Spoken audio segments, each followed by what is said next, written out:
Ladies and gentlemen, podcast. I'm your host, Nathan Holritz. Happy Monday to you for those of you that are live streaming with us. And I hope that you're live streaming with us. If you're not, make sure that you're hearing this after the fact, the audio version, to subscribe to us on Instagram. It's probably the best place, Bokeh, B-O-K-E-H podcast on Instagram. Keep up to date with the upcoming live stream schedule. We usually do 1 to 2 a week. And I would love to have you come join in the conversation. Speaking of, for those of you that are live streaming, don't be shy. Comment, ask questions, join in the conversation, share your thoughts on the topic at hand. And we are going to be doing a brand position consultation. We've done 2 or 3 of these recently, which is kind of exciting. And on that note, I actually want to introduce a brand new guest on the show today. Stacy Savage is here with me. Stacy, thank you for being willing to do the show. I really appreciate it. Oh, thank you so much for having me. I'm excited to be here. Yeah, well, and some of you may know have noticed there's a little bit of a delay in the audio. We were actually working through some audio technical issues here before the show got started. That's why we were running a little bit behind. So just bear with us. We'll keep an eye on that. We'll adjust as we need to as we go along. Stacy, I was saying this to you before the show, but I really appreciate your willingness to have this conversation on air for not only your own benefit, number one, but also the benefit of others. They can kind of listen in on what it means to explore establishing a really effective brand position. Oh, thank you for that. I actually have listened to a lot of these that you've done. And so it was kind of one of my goals to, I was like, gosh, I'd love to go on his show one day. So I'm so excited to be here. Well, and I have to say, I don't know you super well. We've had conversation, actually, I guess it was on Thursday or Friday that we chatted for a little while. You've got the sweetest spirit. And I also love your passion for your photography business, what you're wanting to build with your photography business very much comes through. I said to you before we get started that the amount of detail that you shared in the notes to me ahead of time was maybe the most that I've ever seen from one of our guests on the show. It was really cool, but you can tell you've actually taken the time to think through what it is that you're wanting to build. And that makes a big difference. When I went into photography, I was 20 or 21 years old. There was very little thought that went into it. I just kind of jumped in.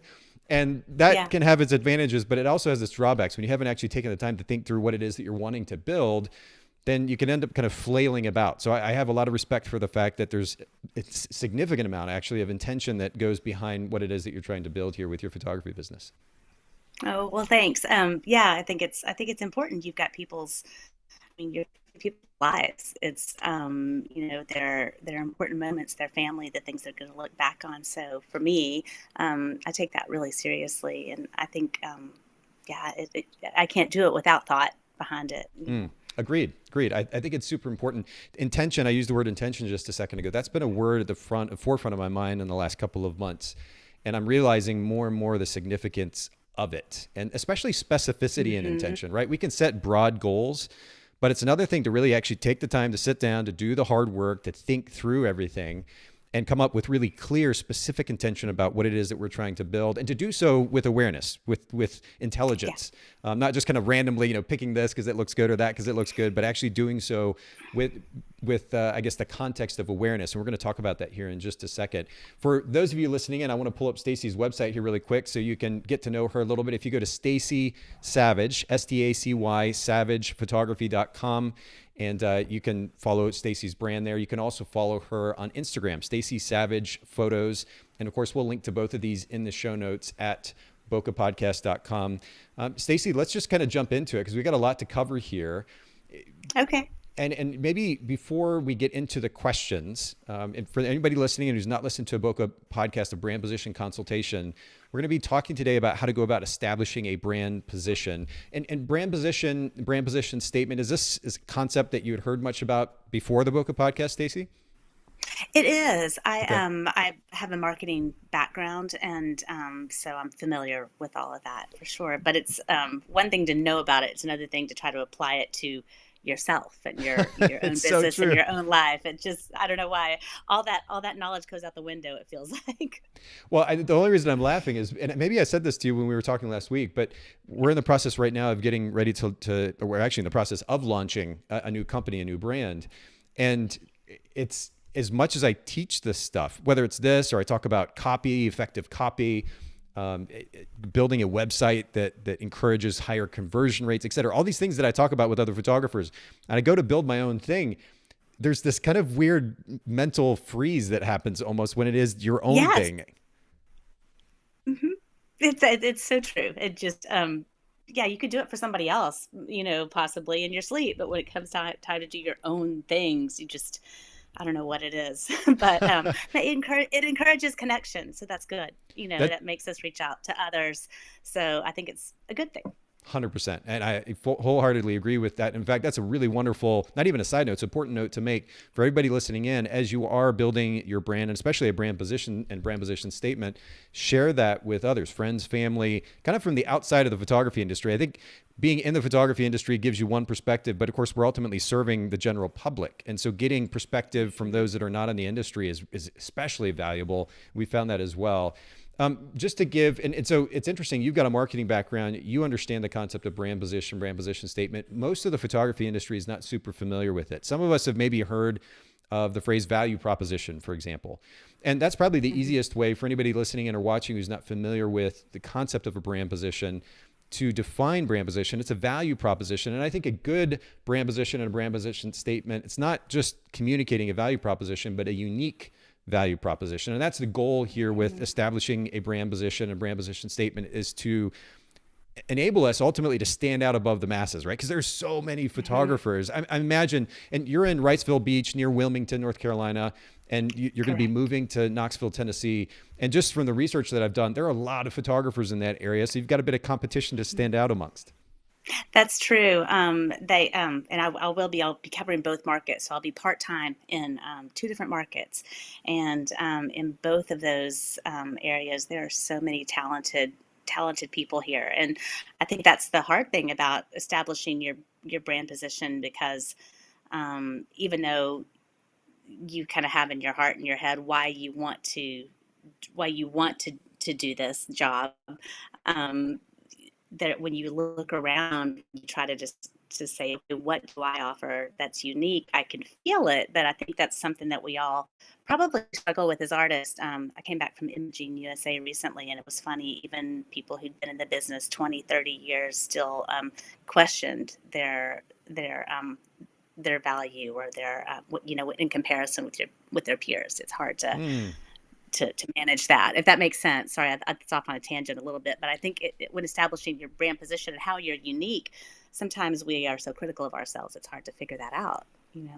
Well, you actually bring up a really interesting point, because there's a tendency in our industry to think as photographers and then to kind of project that onto our website, into our brand, right? So you talked about how you feel about your brand. How we feel about our brand is in many cases irrelevant to what we're actually trying to accomplish with our clients or end clients. And a lot of photographers would kind of like, they step back and be like, "Nate, what are you talking about? This is all about me and my artistry and my brand and what I can, put into this brand and offer." But that's nice. It sounds good. It feels good. But at the end of the day, the way that we think and feel is in many, if not most cases, not the same way as an end client thinks and feels, as far as how they're looking at photography and the photography brand, right? So the Right. challenge is to communicate in a way that resonates with a potential client in the language that they use, that speaks to a value proposition that actually is meaningful to them.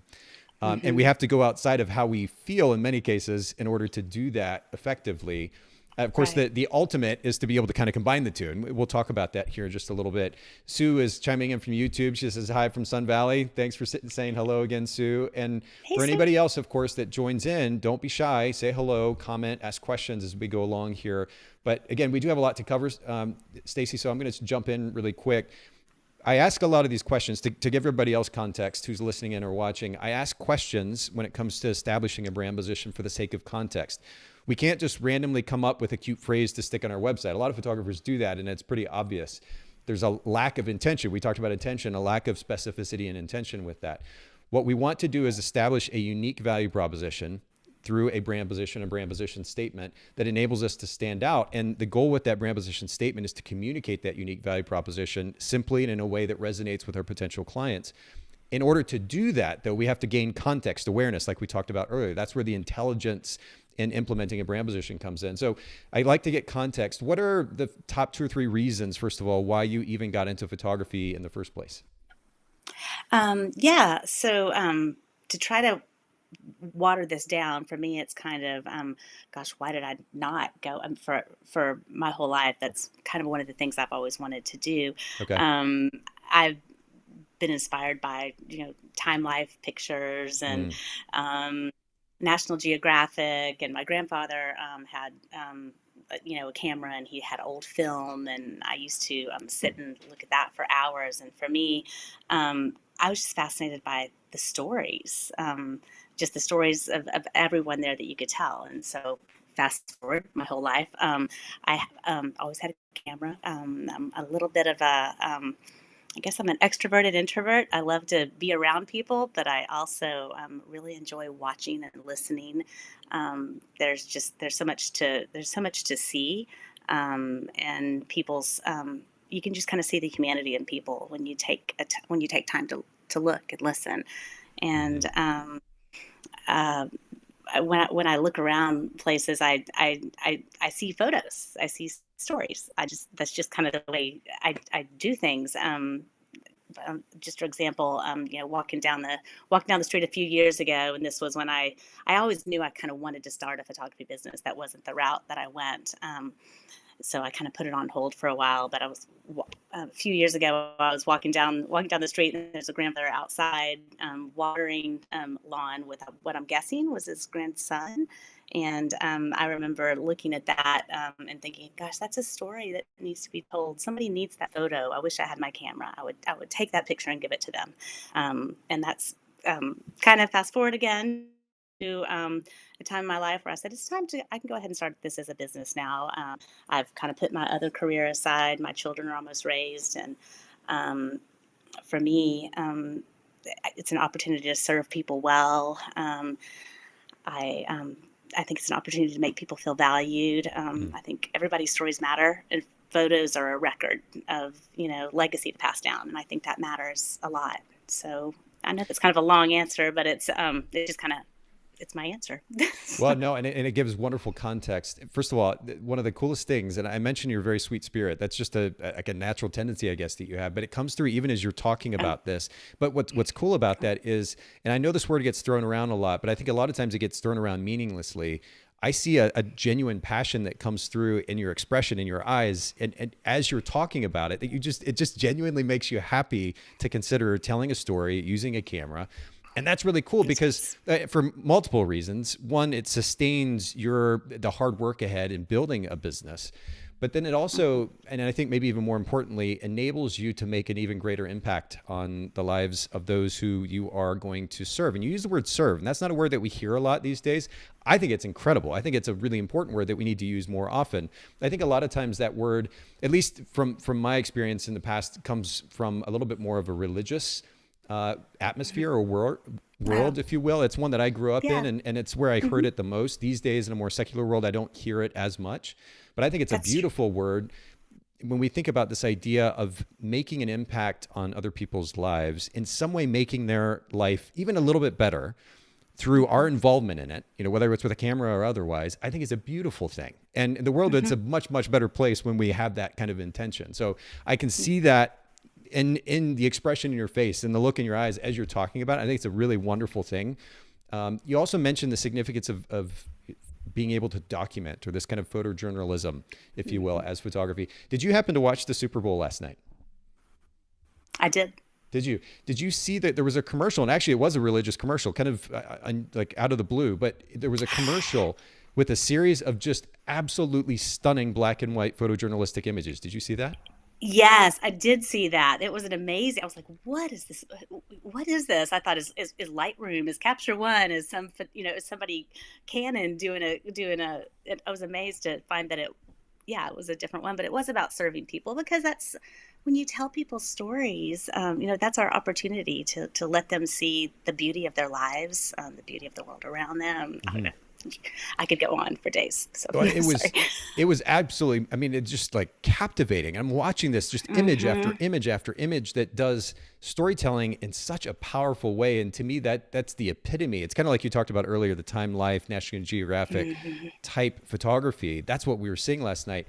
And I'm going to fast forward a little bit here. We're going to come back. But if you can take that passion and translate it to that quality of and that impactful imagery in the context of weddings or family portraits, you're going to be in a really incredible spot. And we'll give more context to that statement here in just a little bit, but let's keep moving because we have a lot to cover. Okay. We already talked about the fact that you're based in Wrightsville Beach, and of course that's near Wilmington, the broader marketplace. And then you're going to be working eventually later this year in Knoxville, Tennessee. And are you just going to be going back and forth between those two markets kind of evenly, or what's the thought there?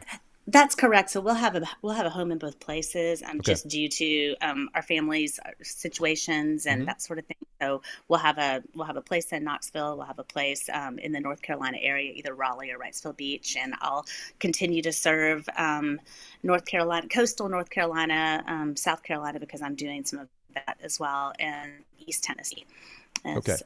So East Tennessee will be new to me, but.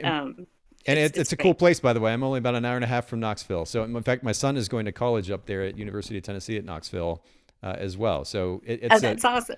Yeah, it's a beautiful area. Knoxville itself actually is a really cute little town. It's a really cool place to live. So that's exciting. The reason, of course, that this matters, again, is we want to, when we're talking about establishing a brand position statement, we need to be aware of the marketplace, what's going on in the market or markets that we're going to be working in. Because again, we can't just randomly write a position statement without that awareness. The goal is to stand out above or amongst the other photographers, the work that other photographers are doing in that area. And I'll come back to that here in just a little bit, but of course that's why that matters. What type of photography, like if you were to sum up in a sentence right now, you met somebody random on the street and you told them what type of photography you offer, how would you sum that up? I would probably say photojournalistic,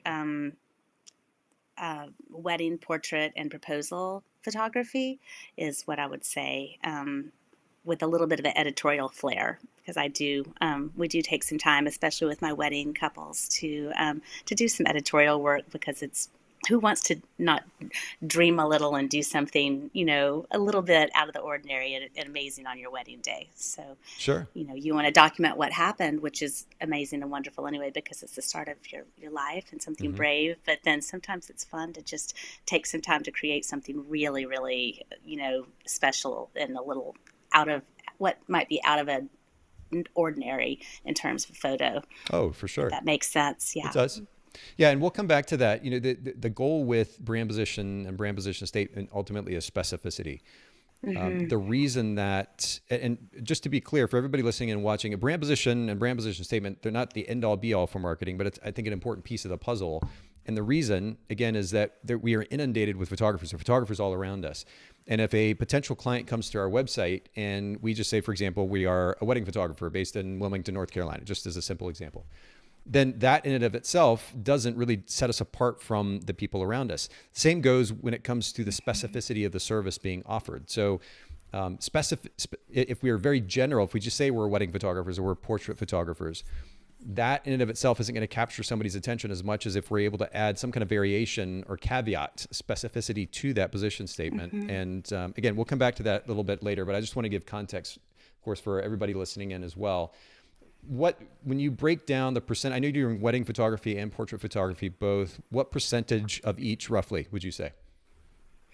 Well, right now, when I look forward to 2023, about 80% looked for weddings. But I will say that I think as a general rule, I tend to be at about a 65-35 split. It's just that most of my portraiture tends to book from March on, because of the fact that I'm currently in a beach vacation destination, if that makes sense. Yeah, it does. The reason I ask this question is sometimes photographers they're kind of trying to figure out what direction to go. They may be offering 2, 3, 4 services.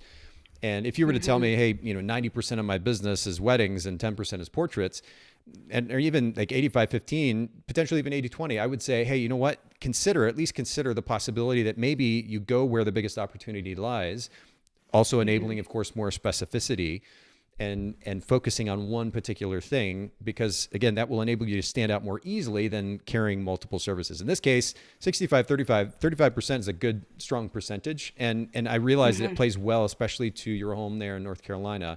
So I don't think it's necessary to branch off in this case and only focus on one. But again, I just want to give context for everybody listening in and watching as well as to why I might ask that question. What would you say currently makes your wedding photography or portrait photography unique in the market that you're currently in? I know you you're not in Knoxville yet. So let's just focus on that Wilmington area, Wrightsville Beach area. What makes it unique? Well, I think that's where I'm struggling to find that. When I look at it and the way I approach it, I think it may be my inspiration and the way that I approach photography in general. Um, my inspiration is, as I mentioned, more photojournalistic, time, even Greg Williams, that type of work. And that really influences the way I approach a session and the way I take pictures. So, and the pictures I choose to take, I guess, is probably the way I should say that. Um, I think a lot of people who from what I can see, are approaching photos in that way are either in the really high-end luxury market, or else they're more of the kind of adventure, let's tell your story. The editing style on those tends to be, and some of the photos taken and the photo techniques tend to be a little bit more modernistic, maybe in the way they're done, using some different trends and things. And I tend to try to stay more classic. So I think that might it. Maybe I keep thinking maybe I'm looking to be the classic alternative to kind of that vibe, in a more moderately priced market. And let me ask you, while we're on that note of price, because I looked on your site and I don't think I saw any numbers. Would you be willing to Oh share yeah, what your wedding photography and portrait photography starts at? for sure. So a full day of wedding photography with me starts at $2,500. And you broke up just a little bit. You said 20, how much?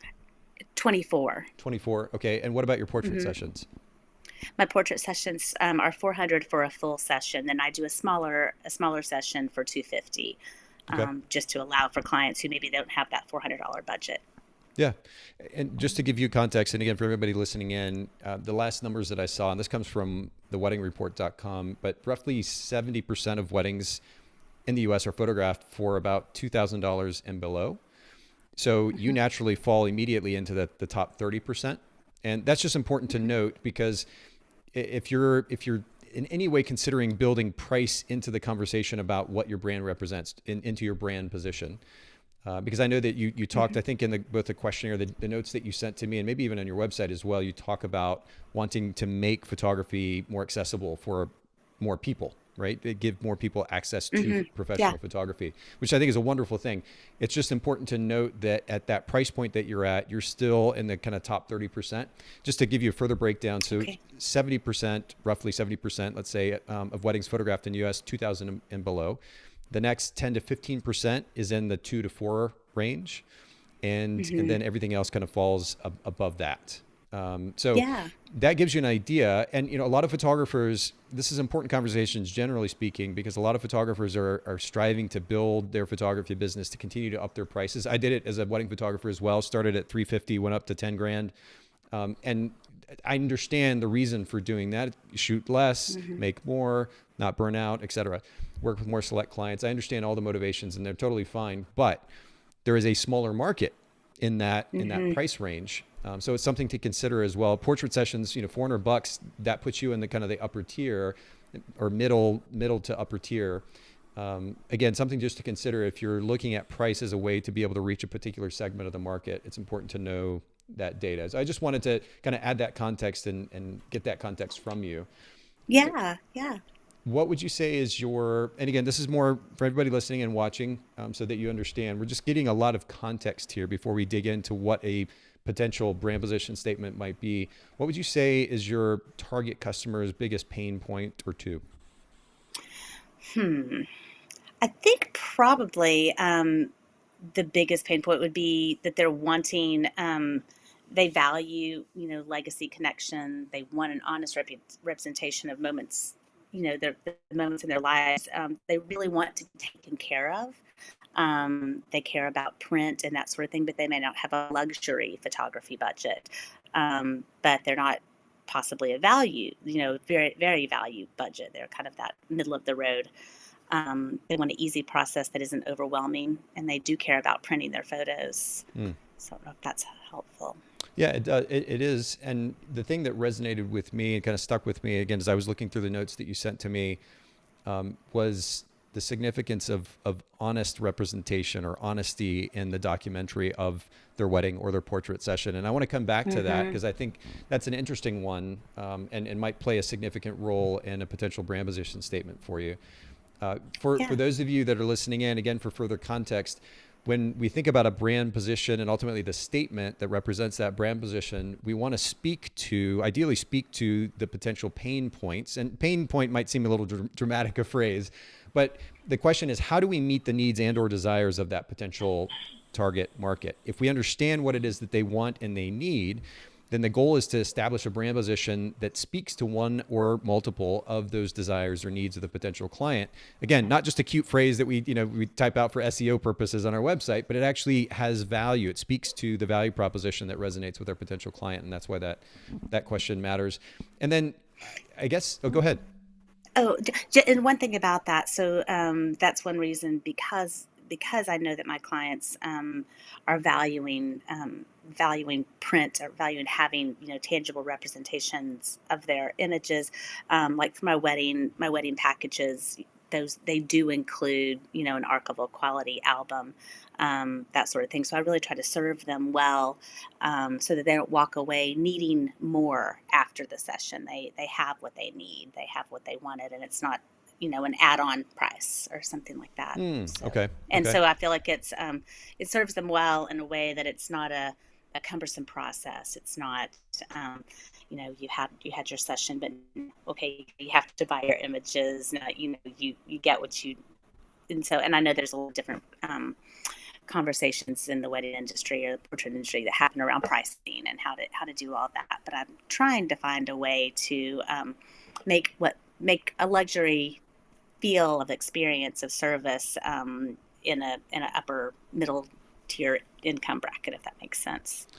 Let's talk about that for just a second, because again, with brand position, the goal is specificity. If we try to accommodate this side of things and that side of things and this thing over here and this thing over here, it can start to get muddy, right? We're trying to do too much for too many people. So we have to, I think it's important. I know there's a FOMO, right? There's a fear of missing out. Like if I get super specific, I'm going to miss out on this potential business here. And that is true. Yeah. But the flip side of that is, of course, it enables us to build a business more efficiently, honestly, because now we're focused in on one target market. And ultimately, one particular service or set of services that reflect a very specific brand position. So when you talk about the idea of both having a moderate, let's call it a moderate price point, but then also giving a high-end feel, how do you do those two things together? Well, I'm available for consult for all my clients. So we'll spend time, as much time as needed on the phone. We'll sit down, we'll talk about, we'll plan out their session well in advance. If there's something they're dreaming about, I'll go and scout that location and have it all mapped out for them.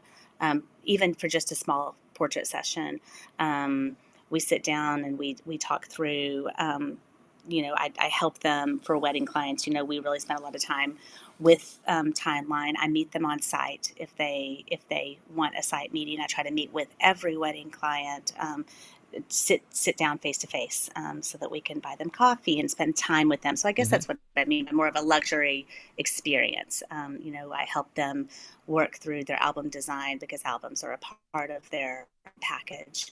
And so it's more service oriented, I guess, than just showing up, taking your pictures, editing them, and uploading them to a gallery. I don't really want to talk to you much more. So I try to really focus on the service aspect of it. That makes sense. So I would actually focus on that word versus using the word luxury, because the thing about using, for lack of a better phrase, like all these catchphrases, kind of the popular terms in the industry on our website, is that the meanings of the words can get watered down if they don't reflect accurately what it is that we're doing or offering, right? So I would hesitate to use the word luxury, understanding your business as much as, or the little bit that I do anyway so far. I would hesitate to use that word. I would focus on the service orientation, and I hesitate to go here because it's very commonplace, but the focus on relationships, right? There are different ways that you can go about framing and phrasing the idea that the relationships that you have with your clients really matters to you, and here's how. And you can actually list those things out that you do, but I wouldn't naturally jump to attaching the luxury label to that, because that might create a little bit of confusion. If they, I mean, people like to feel luxurious. I understand that. But actually, speaking of the Super Bowl, there was another commercial last night that was super confusing to me. I don't know if you remember seeing it. It was, I forget the name of the brand, but the tag phrase or the catchphrase was "Shop like a billionaire." Did you see that? Yes, I did see that, and it wasn't until I saw it the second time through that I got it, and it was only because I saw the commercial twice. So the first time through, I didn't get it. It So didn't tell make me any how sense to you, me. like, I only saw it once. Tell me how you kind of took that in the second time. Like, what did it actually mean to you, or how did it make sense or not make sense to you? So the first time I didn't get it at all. The second time, I guess what I felt like they were trying to say is that a billionaire can just buy anything they want, not have to even think about it. And so as this girl was going through, she's like, I want to buy that, I want to buy that, I want to buy that, I want to buy that, and I can just do it because it's $6, $4, $8, as opposed to, however much it would have been. So I think what I got it was trying to say is that a billionaire could just buy anything and just walk around and do that. And because of the low price point of all of these items on the clothing app, you can shop without even thinking about it, which I seem to be the gist of it, which I think we should be thoughtful about our purchases. But Well, yeah. So the intention, I think, was good, and you make a good point. It's that being able to just kind of buy anytime, anywhere, whatever I yeah, want. And by the way, yeah, the brand is Temu. I was looking it up really quick while you were talking. TEMU for anybody who's curious, and you can probably find the commercial on YouTube. But where I think it was a bit confusing is that we're talking about shopping like a billionaire. And if we want to really dig into it, a billionaire is not going to shop with an app on their phone, right? That's just not how no, they think or they're going to work. But even more so, they're not going to be shopping for clothing that costs $8.99 on their phone. So to me, that's hmm where a bit of the disconnect. The intention was a good one, but I think it also creates a little bit of confusion. Or like billionaire, but clothing for $9. These two things don't really line up. And I think it's an hmm example of what it is that we're talking about here, where we need to make sure that we're using words that back up the service accurately that we're yeah, offering. And it's not that the intention is bad, but we just don't want to create confusion, conscious or subconscious confusion on the part of the client or potential client, where we're saying one thing, yeah. but we're doing something different. So I would focus on the service side versus trying to also attach the luxury term to that on your site while simultaneously offering your services at a price point that's at the about the kind of middle of the road as far as the prices are concerned. Does that make sense? That totally makes sense. Yeah, And it's one less thing that you have to try to kind of accommodate in that brand position. And again, we'll come yeah. back to that here in just a little bit. The next thing that I like to do when we're talking about developing awareness, so it's important to get context as to where we as individuals are coming from, right? As human beings first, because we're human beings that are building a business. We are not our business, right? We're human beings that want to build a business. And so it's important to be clear about our intentions, like we talked about before, to understand what's driving those intentions. And that helps create context and awareness for the sake of establishing what, by the way, is not just simply a brand position statement to represent how our business is different than everybody else, but it's also ultimately going to be our business model. So here again, instead of, a lot of photographers, they might put a cute phrase there on their website that sounds creative and cute, or it might be helpful for SEO, but it doesn't really represent the business model that they're ultimately trying to build. What we're talking about here is, first of all, a brand position statement that accurately and very quickly, simply communicates how we are unique and how we're going to make the lives of those hmm potential clients better, right? How we add value to their lives. Right. That's what this position statement does. What that then should translate to is that it should literally drive our business model. The way that we function day in and day out, week in and week out as photography business owners, it should represent that. So that's another reason why we spend so much time kind of getting context here, because we don't just want to simply throw out a cute phrase and be done with it. We're building not only a brand position statement to represent what it is that we offer that's unique, but we're also ultimately thinking about a business model. Once we establish this brand position statement, everything that we do on a day-to-day basis should focus or should support that brand position. So it's important to hmm do that. And to that end, not only personal context, but ultimately market context. Developing awareness about what's going on in the marketplace is really important. And so what I like to encourage photographers to do, and what I did for you, Stacy, here is a very simple Google search for the sake of hmm developing market awareness. There's nothing fancy or complicated about this. And the phrases that I searched, one was Wrightsville beach photography. So as I started to Wrightsville Beach, of course, is the area that you live in. start to type in Wrightsville Beach and start to type out the word photographer or photography, Google automatically feeds you the most popular search. And photography, as I'm typing it in, was the one that came to mind. So Wrightsville Beach photography is the phrase that I searched. The second one that I searched was Wilmington photographers, plural.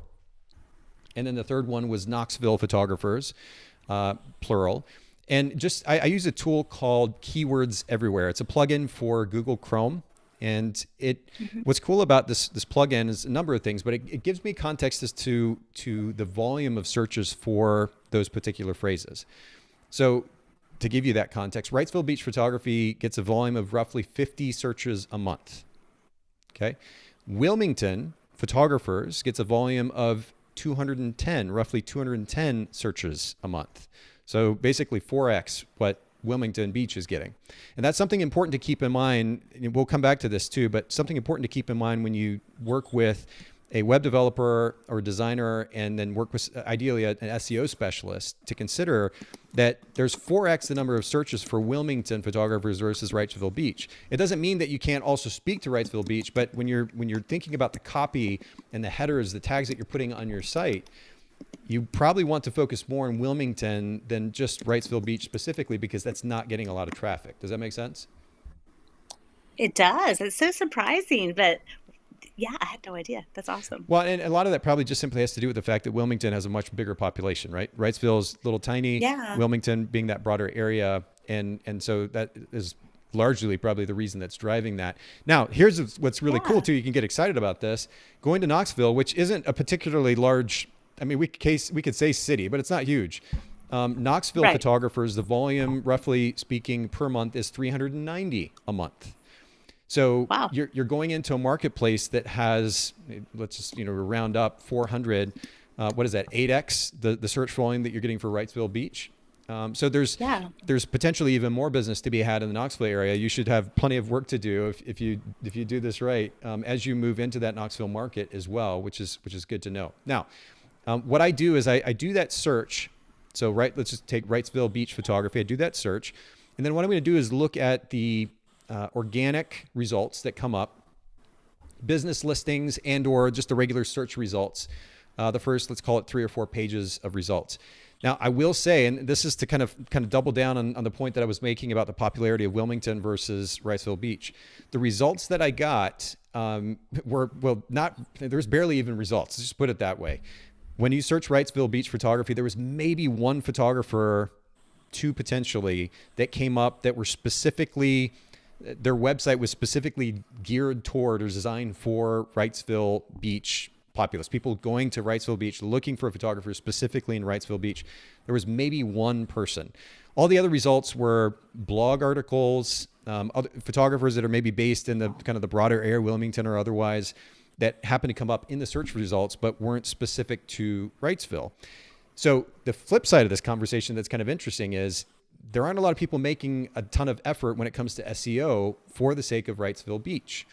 Now, it would take some work and some research and potentially even just going ahead and running with a test to see if you work with somebody who's an SEO specialist to really dial in your SEO for Wrightsville, if maybe there might be even more business opportunity there because you're actually making an effort to show up in the rankings. Right now, it looks like nobody's really trying. And so I'm not going to name any business names here, but there's another photographer based in that area who is like the first option.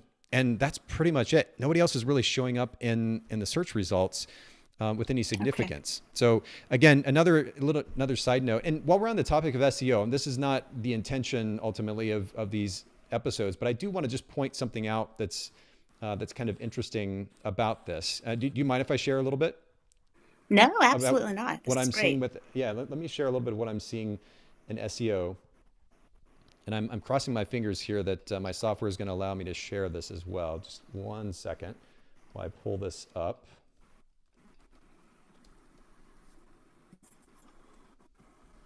Let's see if it'll actually show my browser here.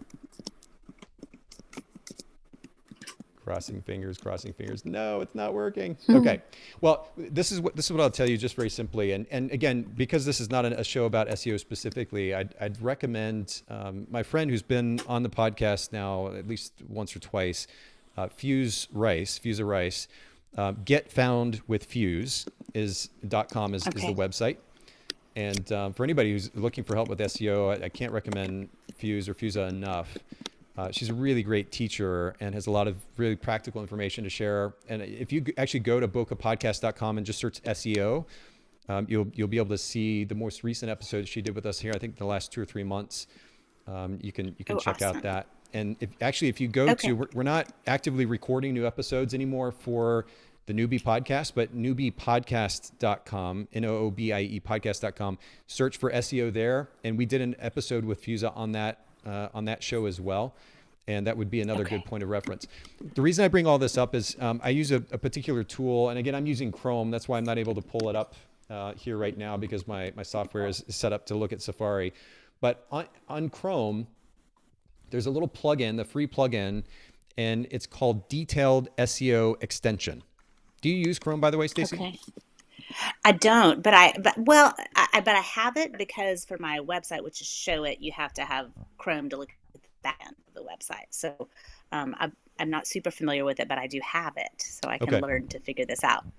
Yeah, there are more extensions, to my knowledge anyway, more extensions readily available for Chrome. So Keywords Everywhere was one that I mentioned earlier. That's a really great tool that gives you an idea. When you do a search, it'll show you the volume for that search, but it'll also show similar searches, other searches, related searches, and their search volume.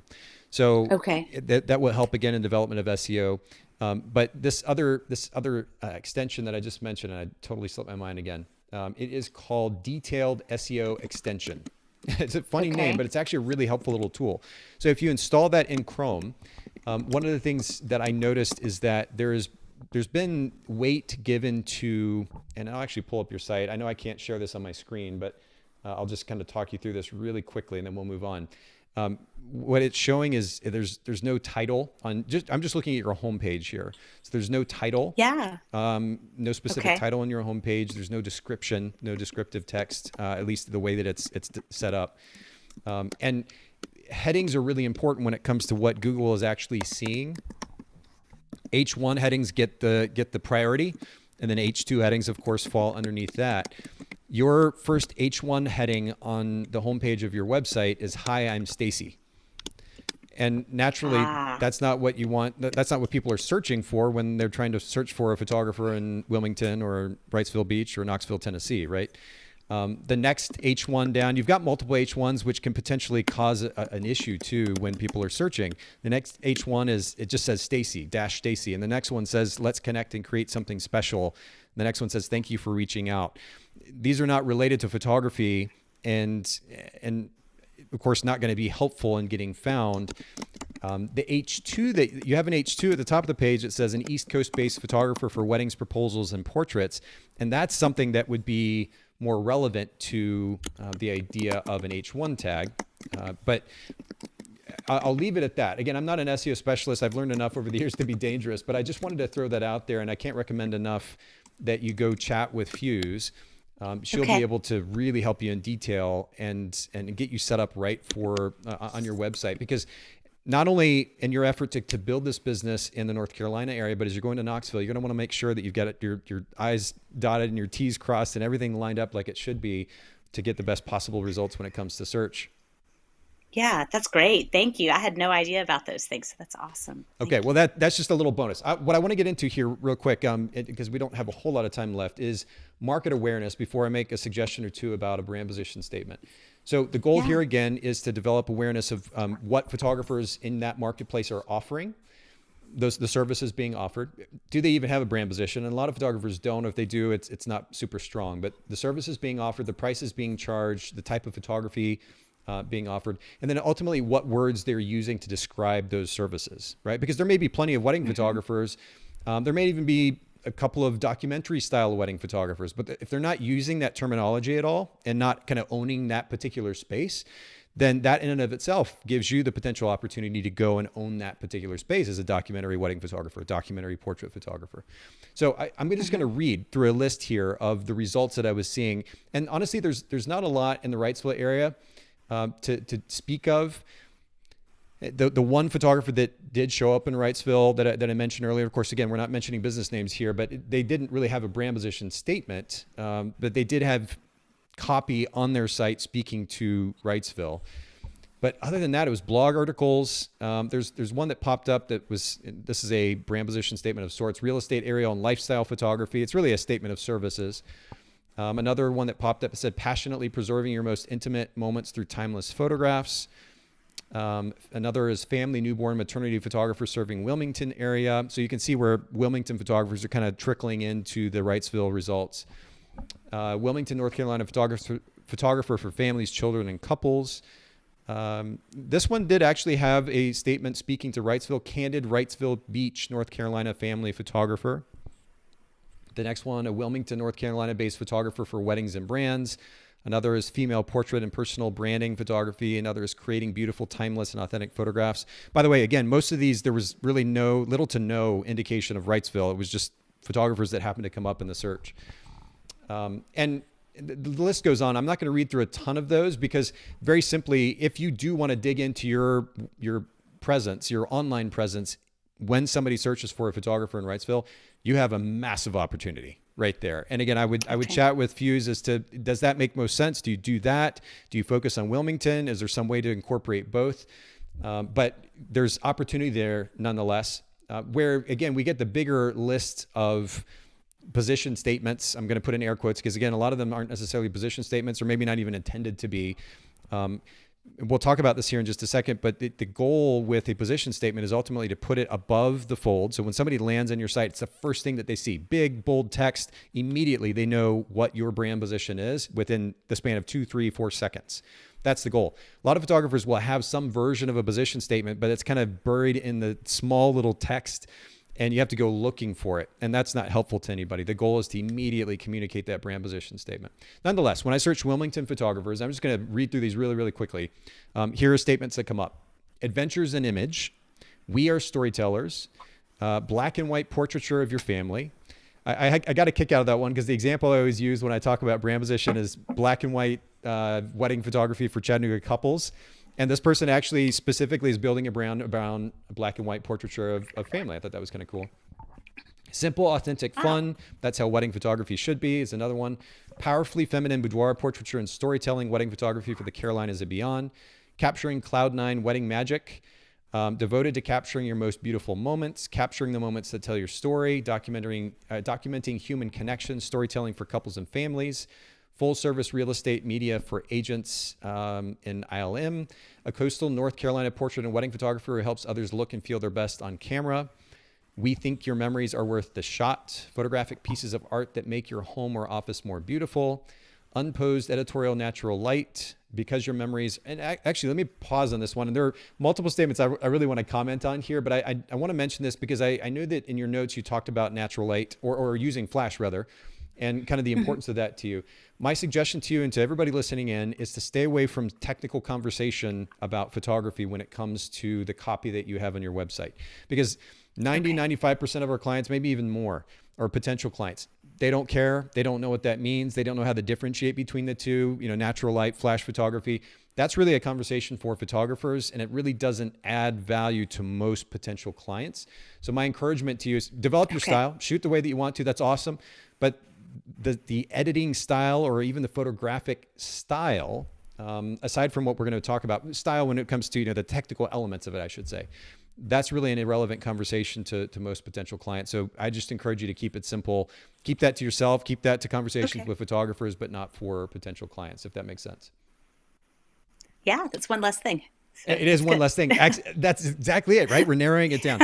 The other thing to note as I'm reading through this is the number of times, and this was more poignant last night than it had been in a while as I was looking through last night and maybe even the day before, but capturing and memories or some version of those words, I saw more than maybe I ever have in a long time.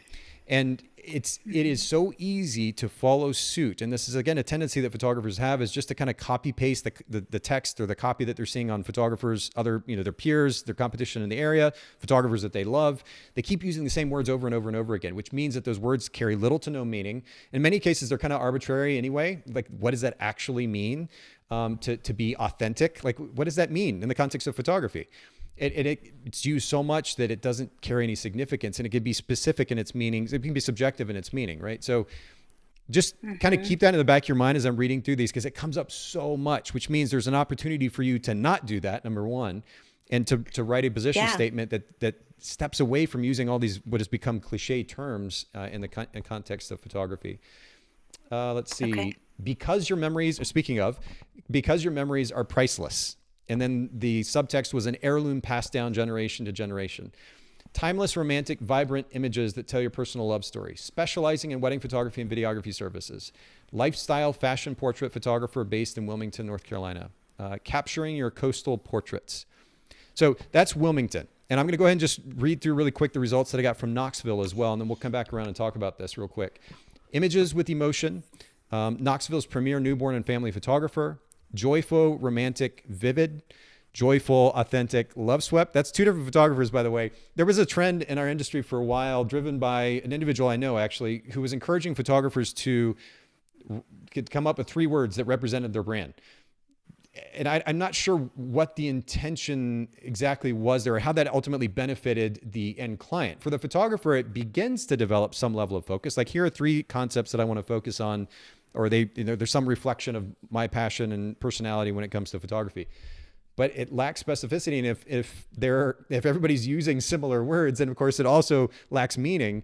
And literally 2 photographers in a row that I searched had their 3 words, and both of them were using joyful for the first one. And the other question you gotta ask there is, like, of course I'm photographing joyful, like, what? So if I'm not photographing joyful pictures, I'm photographing sad pictures. Like, what's the value in saying something like that, right? I don't think a lot of photographers think logically when it comes to these types of questions. And it's not, that sounds kind of harsh. It's just, we don't know better about how to think about this process, which is really the goal of this podcast. And I didn't really know until I started reading and developing and understanding the significance of brand position. Otherwise, we're just kind of, we're flailing a little bit. We're just like, oh, this sounds cute. I'll just put that on there. 3 words. Yeah. Okay. That's cool. I'll get my 3 words and I'll put that on the website. But the question is, how does it actually communicate value? How does it speak to the needs and desires of that potential client? That's really the question at the end of the day. And then more specifically, how does it do so in a unique way? And that's the goal here. I'll keep going. Outdoor and studio classic portraits for Knoxville families, documenting real fleeting moments through dreamy, sentimental imagery, commercial photographers in Knoxville, Tennessee, capturing love, enjoying the moment, freezing time, making memories. I mean, I don't know how many times memories has been used now in all these phrases, but you get the idea. Premier portrait and boudoir photography studio, Knoxville family portrait photographer, present over perfect and valuing your family legacy with tangible heirlooms. Photography on purpose, serving you unconditionally, capturing moments that last a lifetime, making you feel loved. I think capturing and memories are the 2 words that are in competition right now so far. Photographer of love and light, Knoxville family photographer, empowering mamas to feel confident in front of and behind the camera, capturing timeless, elegant, and romantic moments to last a lifetime. Authentic and artistic, your East Tennessee wedding photographer, images that you'll adore, as opposed to creating images you're not going to like. I'm not sure the significance there. I'm a natural light photographer based in Knoxville, Tennessee, specializing in graduation, couples, family portraits, Smoky Mountain weddings, elopements, and life photography, photographed from the heart, photographer serving the Great Smoky Mountains and beyond, property photography, photos with feeling, timeless, romantic, cinematic, make what matters happen, capturing the beauty of the real you in every photo. Welcome to a higher standard in wedding photography and videography. So I know I just sped through those. That's a lot to take in, but I don't know about you. Sometimes it's easier to hear and or see patterns when you take the information in really, really quickly, and you can see some of the commonalities in the words and phrases that are being used. Yeah, definitely. What are your initial thoughts internally as you're hearing those statements and those phrases? I think it's just really that it all sounds the same. And so how do you communicate that you're different? I'm not sure every one of those photographers was thinking, okay, probably the same thing I'm thinking when I've written out all this stuff. Like, okay, this is what my images are like. This is what it's like to shoot with me. How do I tell people that? And then it feels like it all sounds really the same. Well, I think it's for two But, reasons, right? One is because we hear what others say. And I think hmm I would probably venture at this point, 85, 90% of photographers who are getting into the industry and have for the last 10, 15 years even, they're not, they don't have a degree in business or marketing. They're not, hmm probably don't have a degree in photography either. We're just, and I did the same thing. I don't have a college degree. I got into photography and just figured it out as I went. And hmm so again, no shame or judgment here for the photographers that are just trying to figure it out as they go. But the problem is that we're copy pasting. We're doing and saying what other photographers are doing and saying. And so that's why it's going to sound the same. And then the other piece I mentioned earlier as well is that we're kind of fixated on how we feel about photography. And we don't really have the vocabulary to communicate that effectively. So we just kind of borrow some of the common or popular terms and phrases that we see and hear from other photographers. And so we get more and more of the same. So it can be difficult to come up with a statement until we set aside the notion that we have to be cute, that we have to be creative, and instead, with a few words, and I'm going to suggest at the most 8 or 10 words, we just simply use everyday language to communicate how we differ. And this is really a template. If anybody's listening and wants to take notes and write this down, a template for a brand position statement is the service. Okay, so I'll use the one that I mentioned earlier, wedding photography. That's the service, right? What makes that service unique? What's the variation on that particular service? So I'm black and white wedding photography. I only shoot in black and white. The target market, couples. And then ideally, if you can work into that same statement, the locale, do that. If not, you can put it in the subtext in the H2. But Chattanooga, for Chattanooga couples. So I can say black and white wedding photography for Chattanooga couples. That's the service, the variation on the service, the target market, and the locale. And you can see how Okay. none of those words are cute. They're not creative. They just simply and objectively at about a third grade level communicate what it is that I'm offering. And that's the goal. And the cool thing is, one, it makes it easy for people to understand. Two, SEO, Google loves me talking like a third grader. They don't want me trying to talk like an artist. They want me talking like a third grader because that's how most people think. And that has nothing to do with intelligence. It's the way that we think and communicate on a day-to-day basis. There's nothing fancy about it. It's just using simple language like that any and everybody can understand. Makes sense. Yeah, for sure. And I know that doesn't I play think that, well to the artist types. I know you're very much an artist type, and I have a lot of respect for that. But we have to kind of it can be both and, right? Your art, let your art be right. expressed through your photography, and for that matter, get super creative in the experience that you're creating for your clients. Be an artist in that realm as well. But when it comes to how to communicate that value proposition, just imagine that you're talking to somebody that has to know what it is that you do and why it's different and why they should book you in 3 seconds, 5 seconds max. They get to the top of your website, they get to your social media profile, boom, you communicate that super simply and efficiently. And that is the goal with a brand position statement. And we should just kind of set aside any other goals of trying to be creative or cute in the process because it just tends to kind of get in the way. Yeah, that makes sense. I guess what I keep having trouble with is there's so many of us photographers and we're all doing the same thing. So how do you stand out in your wording, if that makes sense? I guess maybe the fact that nobody else is being simple in their wording, you stand out just as a result of that, I guess. So there are a couple of things. One, and actually this is a great question, and this gives me an opportunity just to share 4 different ways to establish a brand position and ultimately a brand position statement. And Yeah. it's this. So one, be the first to offer a service. And that's going to be a difficult thing in pretty much any market these days. There's going to be a wedding photographer, a portrait photographer, a pet photographer. I found in the process of searching for, or looking at the Knoxville market last night, actually, I think it was Knoxville. I'll go ahead and shout out this name because I think it's a brilliant name. I found Wiggle Butts Photography.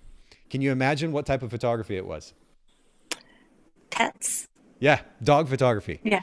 I thought it was brilliant Yeah. because this picture came to Yeah. mind. Like you think about how a dog wags their tail and their whole hind end just moves back and forth. Wiggle Yeah. butts Yeah. photography. Brilliant. I loved it. Right. But Yeah. again, Yeah. there's a dog photographer there in the Knoxville market. So more than likely a service is being offered there's already a service being offered in the space that we're in, wedding photography, portrait photography, Yeah. boudoir, et cetera. So that's going to be a tough sell, but we have to at least mention it. That's number one. Number two, to be the first to own a service. And this is kind of getting a little bit more to your question. So if everybody's doing the same thing, how do we actually stand out? If there's nobody in that particular market that is saying, I am the photographer that you need to come to, I am, and it's nuanced and it's a little bit of a challenge, I will say, but to actually come out and say, I am the Chattanooga's premier wedding photographer. It is, and again, it's very nuanced here, but if I had the ability and the finances, the wherewithal to be able to create an experience that literally blew any wedding photography experience in the Chattanooga market out of the water. I mean, like I'm serving them champagne at all of the meetings. I'm, black tie, black car service, like high end everything. And actually not just saying it, but actually doing it every single interaction with that client, high end gifts. I'm giving actually something we used to do here in Chattanooga when we were charging more of a premium as well, was giving them an unexpected gift in a nice gift box. It was a panoramic photo portrait of the couple from their wedding day. For a while, we actually did it as a surprise, like didn't even tell them we were going to do it. And we just hand that to them. There are all kinds of different ways you can up the ante with the experience. Again, it's a nuanced way to go about it, but that's another way to do it, is to be the first to truly own that space or own that service in that marketplace. By the way, you have the opportunity to do that in Wrightsville because nobody's doing that. Number three, and this is going to be the most common, and this is what I mentioned earlier, is to offer unique variation on the service. So you have the service, but the variation, this is where you stand out. I think, again, words in our culture get watered down so much. When I say develop a unique brand position, people are like, okay, yeah, I get that idea. But I mean that word unique literally, as in nobody else is offering that thing. And so that's why black and white wedding photography for Chattanooga couples actually works, because there's nobody else in the Chattanooga market who's offering only black and white wedding photography. So that is a variation on the wedding photography service that is truly unique. Now, it's going to take some work to come up with what that thing is, but there is where probably the biggest opportunity lies, is to come up on the variation on the service. And then the fourth one is to offer the service to a specific market segment. I'm a portrait photographer, but what if I only photographed seniors, as in 70-year-old and above? Or maybe I did the same thing for wedding photography. It's specifically calling out and working with only that market segment. So when somebody comes to my site, I build that into my position statement and all the images back it up. That's the fourth way to go about establishing a clear and distinct brand position. So those are the different ways to go about it. And I want to come back around to some of the keywords. And I actually made note of these keywords as I was looking through your notes, and I guess through your website as well. But there were some keywords that I wrote down. Classic photojournalism, I think, is something that you mentioned at one point. Affordable, honest photojournalism, honest documentary photography. This is kind of a combination of what you said and then my thoughts as you were saying them. Those are some keywords that come to mind. What resonate with you the most?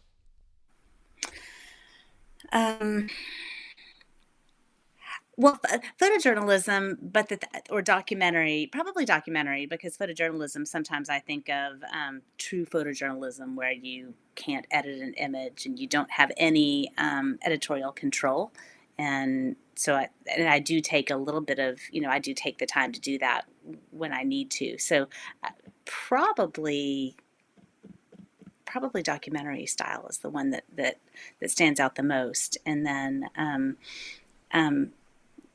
honesty in the process, and honesty in the actual in the moment, that matters too. Like, this is really what the moment felt like.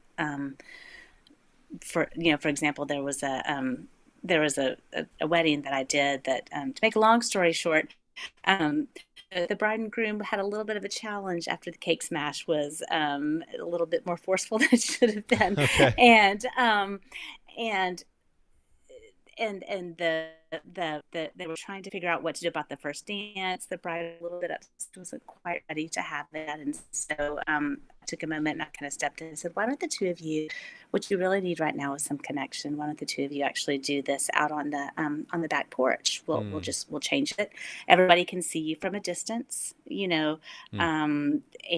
The two of you can have that time alone, still have your special moment away from everyone else. And I photographed that. I didn't redo lights or anything special like that. I photographed it just the way it happened, which was, with the light that that was, shining off the, off the porch. And so it was honest. I could have done it differently, in order to preserve this ideal of the dance that didn't happen, but I didn't do it that way, because that moment was important, ultimately. I don't know if that makes sense. It does. It's a wonderful story and depiction of ultimately what it is, the type of relationship that you're developing with your clients.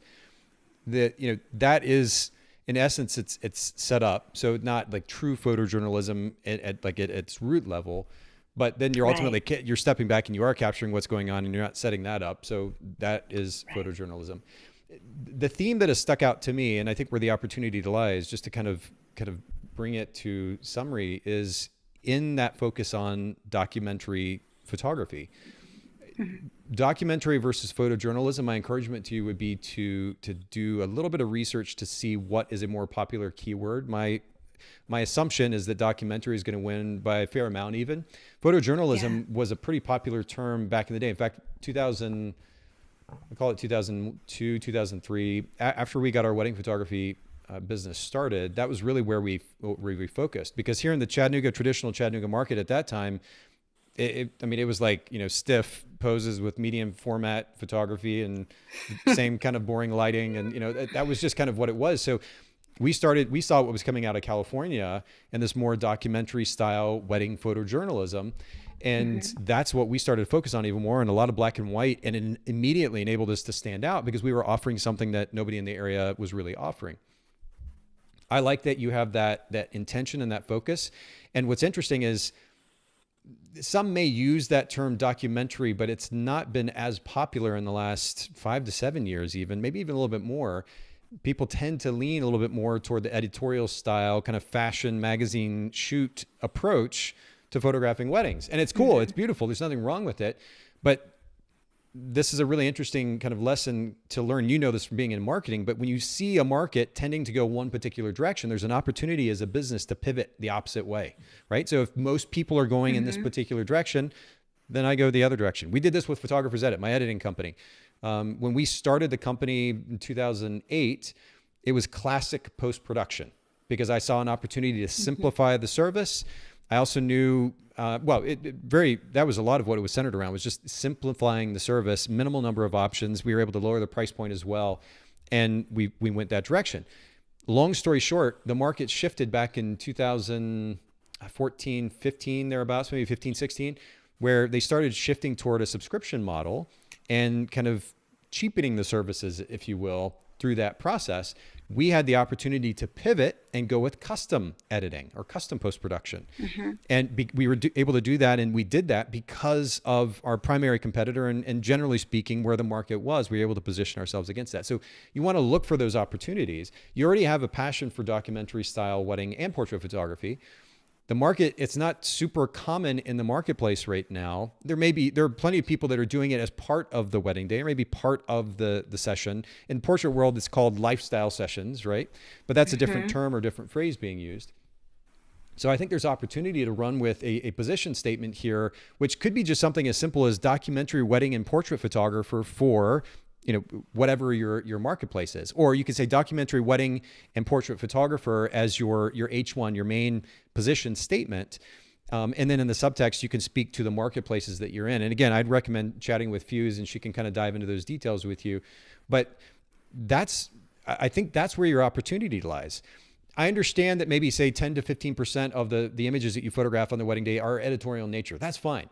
But if you're trying to mix those in to your portfolio and you mix that into the conversation through your copy, now you're starting to kind of get lost in the mix because there are plenty of other people doing both of those things as well.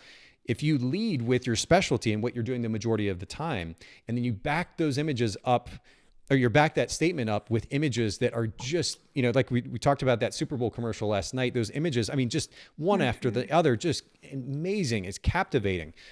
If you can bring that type of imagery in to back up that position statement, whether it's for wedding photography or portrait photography, people will see the statement. They're like, okay, documentary wedding photography.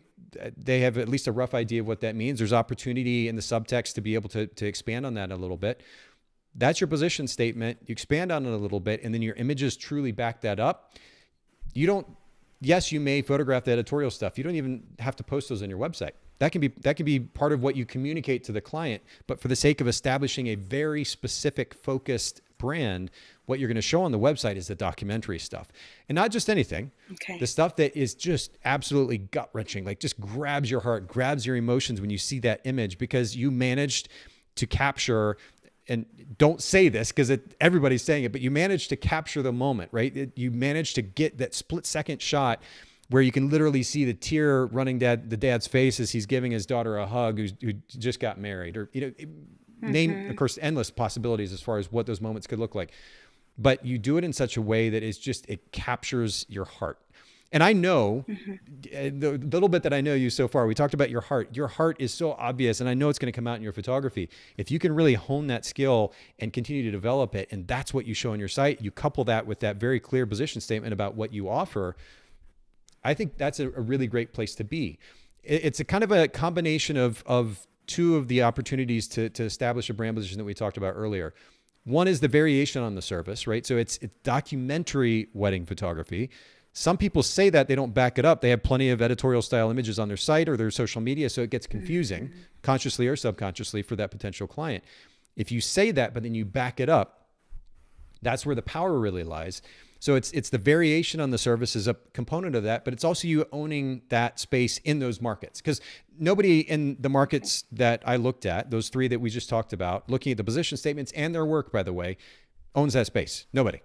I think there were one or two maybe that mentioned, capturing the moments or something like that. They're alluding to the idea of documentary photography, but looking at their site, I'm not like, oh my goodness, I've got to hire this person because they have this ability to document the day without interfering with it in a way that I've never seen before. And it's so impactful and it grabs my heart, and I absolutely have to have this photographer. None of that was happening. You had the opportunity to go in to own that space based on that variation on the service. And I think that's where the opportunity lies for you. Okay, that makes sense. Thank you. Yeah, Absolutely. I could, yeah, I could totally see that. I guess it's just, you don't think about it. I thought I needed to show, because my issue when it comes to doing that, where I seem to have trouble is, sometimes those photos are taken in different types of light situations, or trying to do that in a way that is cohesive, because I worry about the wedding photographers, you worry about cohesive color branding and all of that. Do you have any advice on how to handle those things, or do you think I should worry less about that and more about I guess when I think of that commercial, it wasn't those there was images. There was no color branding there, not in the imagery anyway. They built it into their own branding at the end, but there was, the images were black and white actually, so there's literally no color there. That's right. But keep in mind, a potential client's not coming, they're not designers, they're not coming to your site and saying first, before they look at your work or your position statement and your prices, they're not going, is Stacy's work cohesive from a color standpoint when I look at her branding? They're not doing that. They're just simply not doing that.